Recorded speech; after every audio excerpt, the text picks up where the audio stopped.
All right, well, good morning, everyone. Thank you so much for being here. I think we'll get started now, as we're just a moment past 11. So my name is Joshua Pautz. I'm the second grade teacher at Emmanuel Lutheran School this past year, and it's been a joy to be able to come to this conference with them and join you all so far. Today, I'll be walking through some study that I've done on art and aesthetics in the classical Lutheran classroom.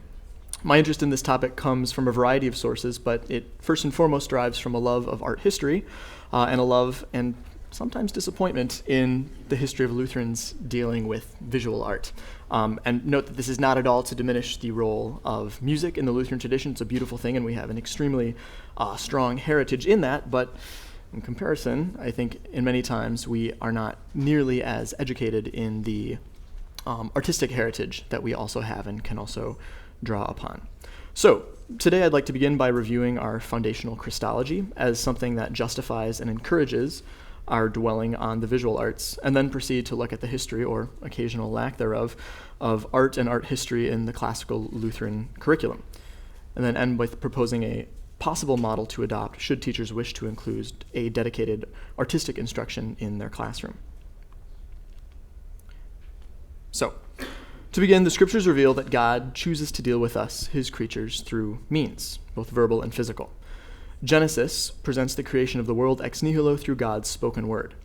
During the creation of man, God pairs his word with material action. He gets his hands dirty for us, as the Lord God formed man out of the dust of the ground and breathed into his nostrils the breath of life. Can you imagine those first moments of the life of Adam then, awaking on dusty ground and seeing the face of his Lord over him? This little snapshot into the intimate moments of creation foreshadow what becomes a recurring truth. God loves us, his creation, enough to deal with us directly, even materially through his means. He's no enlightenment or watchmaker deity who sets his world in motion and then withdraws. And thank God for that, as shortly after creation we then have the fall. And part of Adam and Eve's fall was material.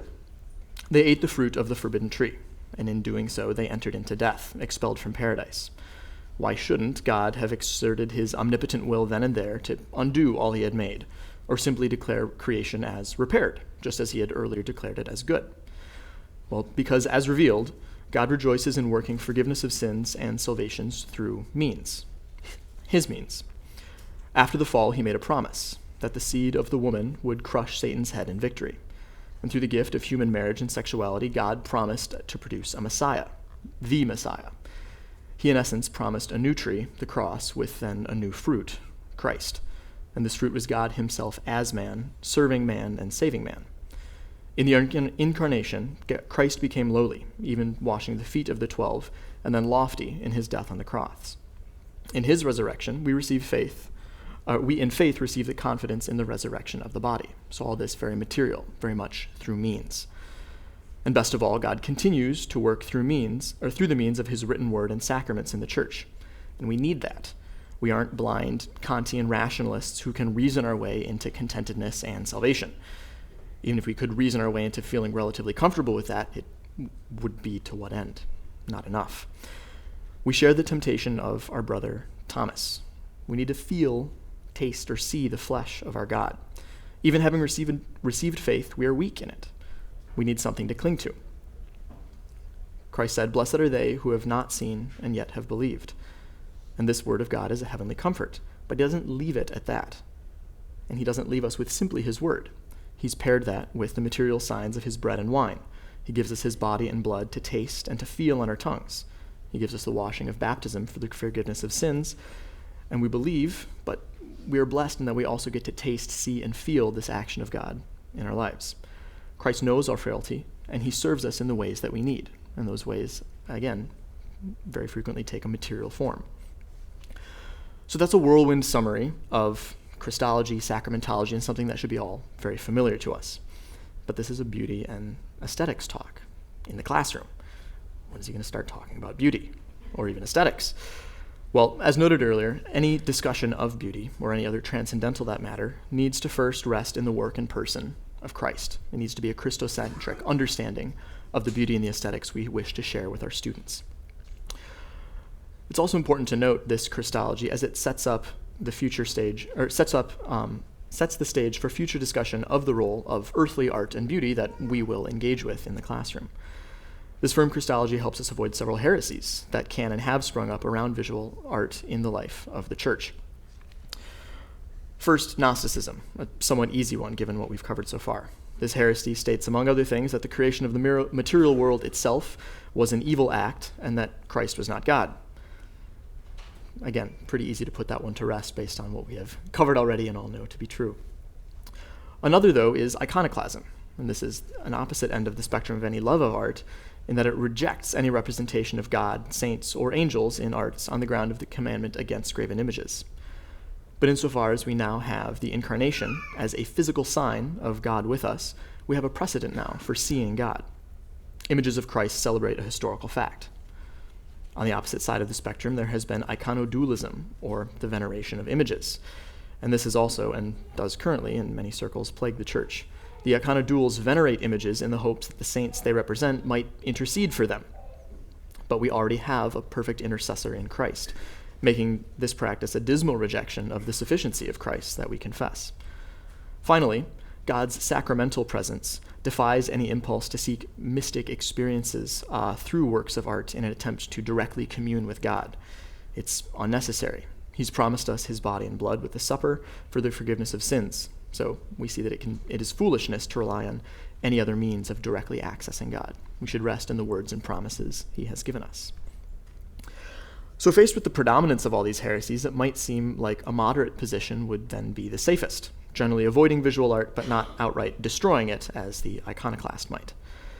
While I don't think this could technically be classified as a strictly untenable source or choice for the Christian or parish, I do think it's a fairly poor one. Music and its mode, contemporary or classical hymnody, is a point of contention in many churches, but do we simply cut out all music? No. Do we use contemporary music? Well, hopefully not. But instead, we embrace the heritage and history that we have of beautiful and faithful music as a gift of God and a means of directing us toward him. Good music teaches good theology, and good art can and does do the same. More on that in a moment. But now, let's again turn to the scriptures. Beyond revealing a very material aspect of God's dealings with us, scriptures also identify God himself as a craftsman and a lover of craftsmanship. God characterizes himself as a potter many times throughout the Old Testament, and in doing so, he teaches us both about his relationship to us and the relation of a craftsman to his art. In Jeremiah 18:6, the Lord asks, "O house of Israel, cannot I do with you as this potter? Behold, as clay is in the potter's hand, so ye are in my hand, O house of Israel." And similarly, Job identifies God as a maker and former of clay vessels, confessing, "Thine hands have made me, and fashioned me together round about, yet thou dost destroy me. Remember, I beseech thee, that thou hast made thee as the clay, and wilt thou bring me into dust?" Again, from Job 10:8-9. This Old Testament usage suggests that the power of God as creator and the malleability of us as his creation. It seems very law-based. But the position of potter is also one of love in relation to his craft and his art. Does not the artist love his work? I think Job clings to this, begging God to remember him as clay worked by God's almighty hands, and not simply the dust from whence he came. So far, this nicely establishes God as a material engaged creator-craftsman, but it doesn't really give us much to work with in terms of human creativity or the role of human artistry in the life of the church. But again here, the scriptures provide, and they even testify to a divine precedent for the material and formal beauty in the church. God's instructions for the creation of the tabernacle and the ark acknowledge the beauty of human artistry. We need not go into vast detail here, but these words provide specific and material instructions including formal dimensions, to create a holy place that is a fitting residence for God himself. God chose to have visual art and craftsmanship in his abode.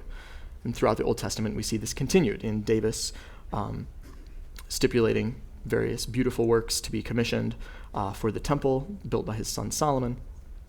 And this tradition of beauty in churches has continued, minus the occasional iconoclastic or puritanical slip-up, through most of the history of the church. And it still does, though, I think, as has even been acknowledged in some of the other talks, not always as so high a priority as it once was. The scriptures also teach that the artistic abilities to achieve these beautiful things are themselves a gift of God. For the creation of the tabernacle, God fills a man named Bezalel with the Spirit of God, with wisdom, with understanding, with knowledge, and with all kinds of skills, to make artistic designs for work in gold, silver, and bronze, to cut and set stones, to work in wood, and to engage in all kinds of crafts, from Exodus 31. So we have it here that artistic talents are, as all good things, a gift of God. And we know that from the New Testament, specifically 1 Peter 4:10-11, that one ought to use whatever gift you have to serve others, as faithful stewards of God's gift in its various forms. Now, none of this is mind-blowing to us, again, familiar teachings, but it's a comfort seeing a definitive thread in the scriptures that values artistic skill and artistic output. And scripturally, the material aspects of the faith are celebrated, and thus historically the church has catered to all of our senses as embodied folks, through audible preaching of the word and solid hymnody, through the physical patterns of standing and kneeling and singing during the services, the taste and smell of the Eucharist, and the beautiful architecture, altars, and vestments. Practiced rightly, this isn't done just for emotional effect or show, but rather as a reflection of the paradise that we will inherit. From scriptures alone, then, the truths of Christology and the goodness of creation and craftsmanship ought to be the centerpiece of any Lutheran pedagogy of the visual arts, allowing students to participate with greater joy and understanding in the beautiful heritage of our faith. As Paul wrote to the Philippians, "Finally, brethren, whatsoever things are true, whatsoever things are honest, whatsoever things are just, whatsoever things are pure, whatsoever things are lovely, whatsoever things are of good report, if there be any virtue, if there be any praise, think on these things." So, to think on these things, the first obvious choice in my mind was to go and look back at the earliest examples of Lutheran classical education and see how they treated the subject of art and art history in the classroom. As I enter into this more historical portion of the talk, I'd like to note again that my work here falls firmly into the category of interested amateur. Delving into early Lutheran Germanic classical education has been a fascinating and labyrinthine field, and I can only offer the broadest strokes of this history. I'd also like to credit my colleague at Emmanuel Lutheran School, Sean Barnett, for some of our fruitful discussions on the subject of the early modern gymnasium, and for his assistance in some of the more German and Latin texts I encountered while researching this topic. So looking back at the curricular norms of the early Germanic Lutheran gymnasium, they seem to have emphasized mastery of classical languages above anything else. Again, nothing new for those of us attending this conference. We know that the texts, the languages, were key. And in fact, the texts they read were almost exclusively authors of antiquity, particularly the Romans. Through language, the gymnasium exposed students to rhetoric, history, philosophy, and literature, all ad fontes, that is, from the source of the original authors. Additional subjects in these early gymnasium included Bible study, arithmetic, oration, and occasionally other subjects such as astronomy or chemistry, depending on the school. While this exceptional rigor in language education softened a bit as the centuries wore on, even as recently as the 20th century, the typical German gymnasium held 8 hours of Latin instruction weekly at ages as young as 8-year-olds. Over a third of this total instruction hours were then Latin, another third being religion, from catechism and biblical studies, mathematics, and German language and grammar. The rest of the academic subjects were slotted into the remaining few hours of the week, and these included Greek, French, history, geography, writing, natural science, and occasionally drawing. But more on that in a moment. Regardless, the levels of mastery expected even in middle school age students in the gymnasium world would, I fear, put most of us to shame, myself firmly included. So we see from the beginning that Latin and theology took the bulk of the focus in classical education, though additional subjects were routinely, though variously, included. But again, Latin is not the subject of this piece. The arts, specifically visual arts, are my particular area of interest here. A discussion of beauty in the classroom ought to consider the visual arts, so I thought, but historically this has not been an area of supreme focus in classical Lutheran education. Why? The answer, as far as I have found, is that there has rarely been dedicated instruction to the visual arts in any form of education, even up until recently in the late 18th, 19th centuries. And this is perhaps because classical and especially late medieval culture didn't consider the visual arts as a subject of serious intellectual pursuits. Rather, artistry was the work of the hands, and therefore relegated to craftsmen and guildsmen who held little esteem as a working class. Similarly, it may be because art history itself as an academic field didn't exist until the late 19th century with the formal analyses of Heinrich Wöfflin and other German scholars. But despite not being a subject of study itself, visual art certainly played a role in the early Lutheran education. Every gymnasium included theology. In addition to the scriptures, one staple of Lutheran education has been and always ought to be included is Luther's small catechism and the other Lutheran symbols. Here, even from its earliest publications, images have supported the text, with Lucas Cranach the Elder providing illustrations to the earliest editions. Here, images helped substantiate the taught word with visual depictions of prophets, apostles, and other scriptural symbols. These catechisms exposed students to the faith through beautiful illustrations dense with meanings that were equally beautiful. Beyond the illustrated Bible or catechism, beautifully adorned churches were, as noted earlier, still the norm, meaning that during the divine services or chapel, students and laity would be surrounded by the intricate woodwork and stonework and faced with altars of exquisite design. It's also worth a brief aside here to note that this sort of catechetical use of imagery is one of the oldest visual traditions in the church, even in the late medieval society,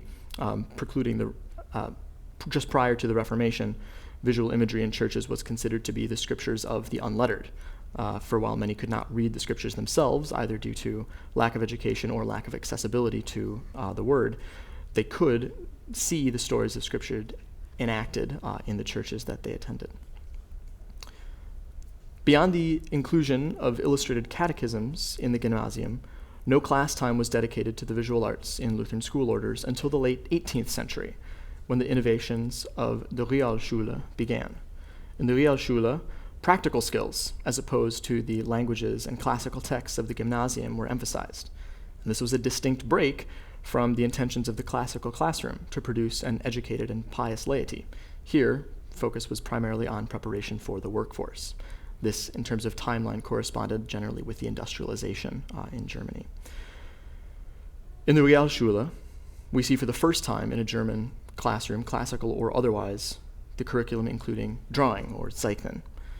Here, middle school through high school students would spend an hour or two a week studying drawing. The Realschule and its practical curriculum became widespread, as noted in the 19th century, and the justifications for including drawing as a so-called practical skill were at many times dubious as they were varied. But the surprising fact remains that the model of drawing education used in the Realschule was quite classical. The Realschule drawing instruction was ad fontes. Students would copy existing master works, similar to the then contemporary model of rigorous art instruction in the French academies. Students would begin by practicing the skills of copying simple lines and curves, advancing to copying drawings of individual portions of human anatomy. The emphasis was on accuracy along with understanding, both of the form and the technical skills for representation thereof. Eventually, students would copy full figure and portrait drawing. This method was systematic, rigorous, and even gradable at times. Art history as such was never taught in the Realschule, nor was art appreciation. The students were expected to learn tacitly through the replication of the work of masters. And in many ways, doesn't this seem to correspond to the copywork and recitations we expect of our students in literature and in history? Despite abandoning the classical model, the Realschule had a grammar stage for drawing education. So here I've just got several pictures. These are not all the way back from the 18th century Realschules, but from some contemporary schools following a similar model of artistic education. And we see here, this is a drawing of an artist copying a statue that was sculpted from life. So several layers of removal. We need not get into Plato's concerns with mimesis and repeated reproduction of various things, but students would work at a site size level from the very beginning. This would be maybe third or fourth year work based on what the Realschule curriculums were, but having a piece already created by an artist, so already simplifications and visual techniques used, and students would then be expected to, starting from the simplest of lines, break it down, and then build up this same process. And with the piece being copied and the piece being drawn directly next together, it was very easy for even instructors to immediately look, see, and compare where have the proportions, the lines, all the elements for these drawings were they working well for the student? Were there corrections to be made? Here's another example. Students would begin, here's the line drawing on, I guess, your right side. I apologize for the graininess of the images. A line drawing such as that would be first or second year work of a student having a copy of said drawing and then on the side working as well. Again, starting from very basic straight line forms and breaking it down, focusing on negative spaces, other aspects there. And as time went on, form value would be introduced for the drawing student. Here would be some terminal sort of work. This would be drawn from either a drawn example for the student to copy or from casts, so plaster casts of other highly successful sculptural works. Students would then begin to practice the drawing from life through, again, casts, relying on the work of pre-existing master artists to form their own intuitions of representation of form, line, composition. So as noted, my impulse at the start of this paper was to go back and find out how visual art was tackled in early classical education. And it really was a bit of a surprise to find so little in the classical sources. Certainly, the Realschule model of copywork comes in a pedagogical circumstance that we might find questionable, education merely as preparation for the workforce. But its methods are the closest I've found to the classical mindset. Funnily enough, I had also considered presenting here on simply the French academic drawing technique as a potential model for classical art instruction, but I wanted to take a historical bent first. But then in looking back to the history, I found I'd gone full circle. It is this method of art education that I received. I was an art major myself at Hillsdale College and found it to be very effective. I came in not being a drawer. I think like many people come in and think, oh, I'm not a math student. I cannot be prepared and successful in math. That's something that can plague many of our students, and I fear many of us have seen that, and yet there are methods, there are ways that we can bring them to mastery. In the same way, through this method, through a copywork artistical method, I think similar results can be achieved, bringing students who would not otherwise find themselves drawn to or interested in the pursuit of art to begin to appreciate it in new ways. With that, that's the majority of what I intended to cover, though I would welcome questions or answers to any of the questions that I'll put up on the next slide, as this being kind of an opening to a discussion of what art education might look like in the classical classroom. Do we have anyone here who teaches art in their classroom right now, be that elementary levels? Out of curiosity, do any of you use copywork as an approach in drawing? Mm-hmm. I think another thing we saw throughout this history is that art history in itself was not introduced or used in the classroom. That's another area I think that could be studied further for the classical classroom in a balance of kind of filling our memories, as we heard in the plenary talk today, of these beautiful images and the histories thereof, pairing that with copywork of the image. No better way to memorize one than to work and copy it itself. That is what I found. Not a great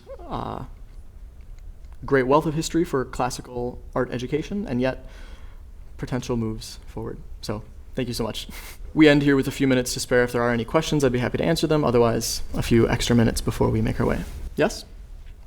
Obviously, the scope of your paper was dealing with classical Lutheran education. I understand that goes back. But even when you were at Hillsdale, and certainly we recognize that our beginnings are not in 15, 17, or whatever. Mm-hmm. If you go back further, would you suggest that going back to even the ancients, or even where the Christians mm-hmm. were beginning to adorn their cathedrals and their churches and basilicas as a source of art study? I think absolutely, yes.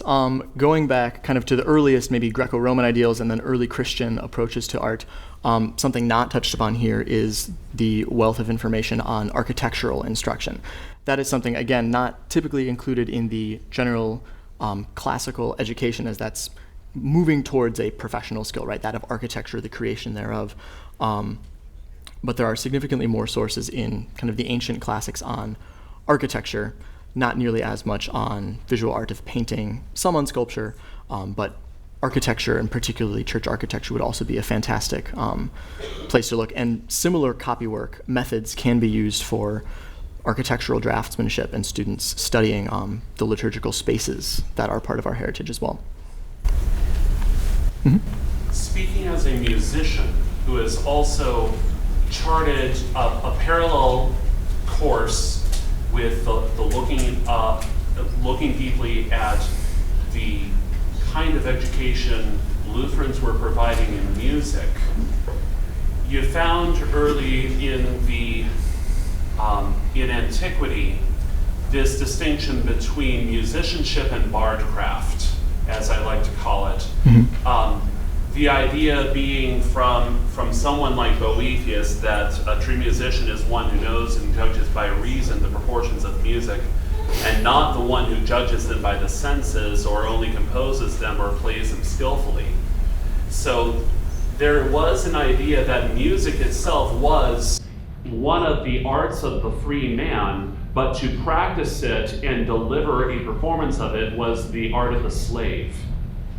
So there is I think a vocational confusion that hovered in a way over the approach to the musical art, and possibly over the visual art as well. But I think I am totally with you on the idea that copywork is a good path forward, and I say that looking back to my precedent with Johann Sebastian Bach, because of how he created music for his students. 2 days to compose, 2 days to copy out the parts with his family and his students, 2 days to rehearse, and 1 day to present twice. That was his modus operandi for at least anywhere between 3 and 5 years, his first 3 and 5 years at Leipzig. And that was an intense process for him. So I think you are going the right direction with that, urging us to look at copywork and imitation of masters. Thank you. Yeah, and I think the point you made too of some occasional confusion of vocation in the appreciation of the arts versus the creation of the same was absolutely something present throughout medieval, even Renaissance traditions of the artists were the lowly workers, but it was the rich and the churches and the powerful who would appreciate and then think about the same. And if I may be so bold as to add, one of the reasons that you had I would say even in Luther's reforms of music in the classroom, Luther did not pick up on Boethius's or Antiquity's interest in music in quite the same way as some may have picked up or not picked up visual arts, because there was a curriculum of chorale singing that was unquestionably worthy of the name of catechesis. Now later on, when you get into Lutheran education as it formed in this country, you have the question of, was that kind of catechesis worthy of the name of music education? So I would say, I'd be curious to know your thoughts on what if the work that we do in the classroom with copying of art and developing art pieces is a means to Christian catechesis.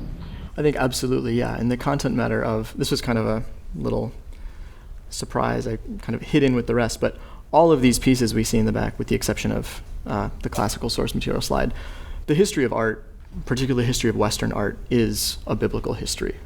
The majority of the greatest pieces are confessing the biblical stories we learn and read from. And then beyond that, as noted earlier, we do have the freedoms in Christ with justification achieved by him to enjoy the material good and material and formal beauty that he has given us. So the copywork of these great ancients or even recent artists is absolutely a method of, I think, Christian education and engagement with beautiful things in the world. So thank you. I'm wondering if you can give me as pastor and headmaster some advice about using the nude in copy work, because there's a lot of stuff that is considered classic and beautiful, and they have no clothes on anymore. Yes, I mean, How do you handle that when you're trying to inculcate, modesty and piety? that's, I think, a fantastic question. And yeah, teaching the second grade, I could not imagine what would have happened. Complete loss of control of the class, I'm sure.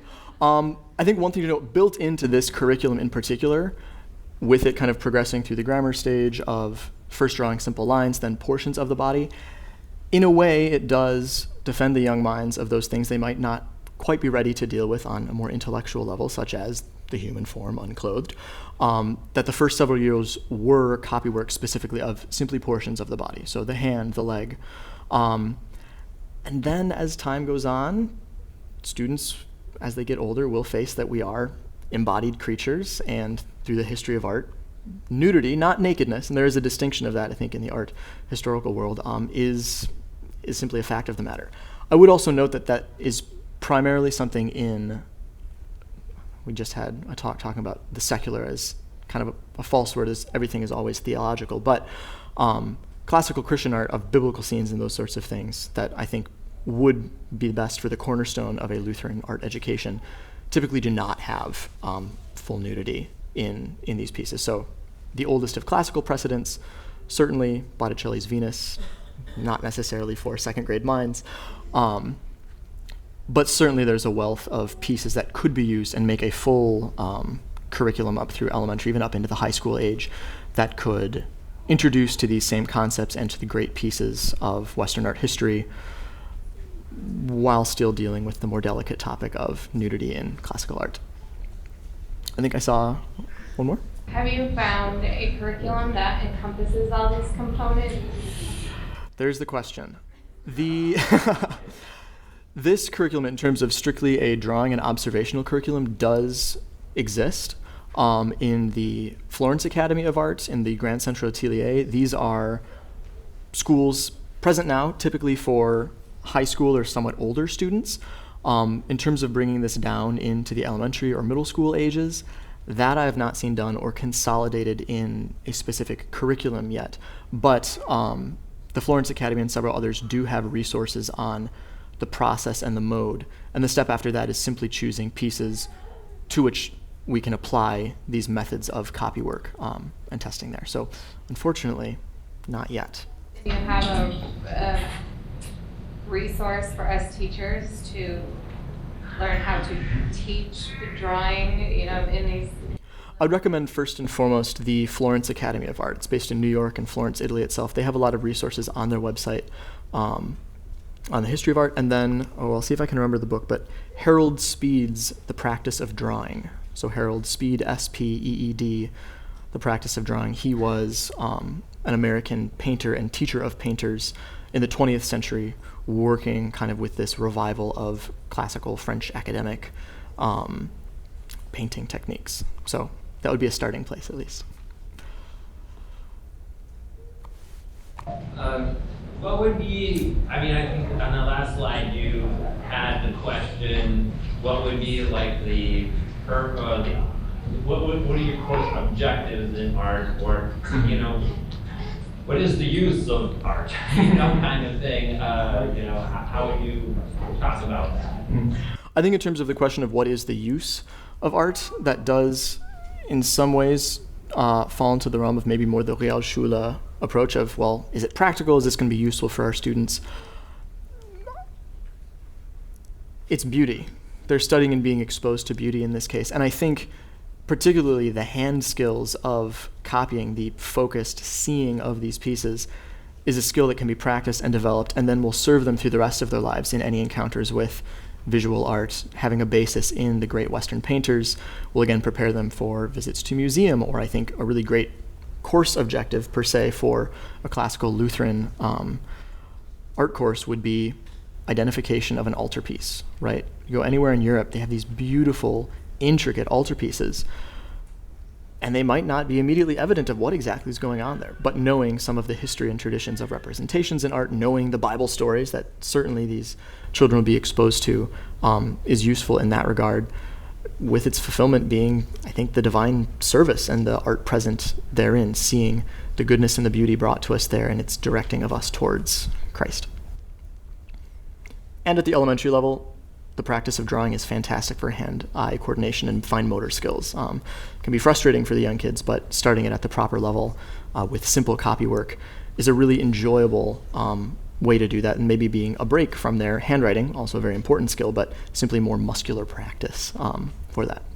Mm-hmm. How can you, I mean, to me, you know, obviously, when you produce art or create art, it should be to the glory of God, you know, and how do you, you know, kind of, you know, communicate that or inculcate that into the life of the student, you know, who's struggling with, you know, drawing a hand or something like that, or how can you, you know, make this a part of their faith life, you know, or appreciation of creativity, of beauty, of objective beauty, you know, that kind of thing. How do you teach that or share that? That's a big question, and I'll apologize if I don't have a fully encompassing answer there. I think in terms of recognizing the goodness of this and art towards the glory of God, you gave the example of while drawing a hand. Hands are hard to draw. It's going to be difficult for these students. But I think turning them back to even what we covered just at the very beginning of the talk of God created a material world for us, and he created it as good. Our bodies he created in the image of God itself. So these are divine and holy things that they get to spend time observing, and they get to practice some of the God-given senses that they've received of sight to replicate that, to practice and to internalize it, to put it into our memory, right? In the drawing of, again, human anatomy being a centerpiece of this type of drawing instruction, they're also learning the structure and the form of the body as well. So maybe a brief snippet of an answer in that regard, but. Yeah, I mean, like, I was thinking, like, for instance, if, you know, you're studying in science, the body, you know, how can you kind of make that connection with your art, you know, and so, I mean, just using my imagination, trying to think of how I could make this fit, you know, or... Yeah, I think certainly in a class, kind of synthesizing the subjects of human anatomy as taught, the functionality of the body, that in itself is a beautiful thing, right? It's fulfilling its telos, the order that God has given to it. And beyond that, there's simply a visual beauty to the human form as well. I like your answer about your teaching beauty. That's what you want to do. So it's just like when you teach math, not all of your students are going to become physicists or accountants. Not all the students you teach to draw are going to become artists, but they're learning to appreciate it. These are the people that are going to be in voters' meetings voting on church architecture or furniture or what to put up on the walls of the church. You're giving them an appreciation there. And that's using art to the glory of God. Learning to appreciate what beauty is and how this can adorn the places we worship and the places we live, and what gets hung in a museum. Yeah, exactly. Yeah, thank you so much. I think looking at our time, we are at 11:40 now, so to give everyone time to make our way to what comes next, thank you so much.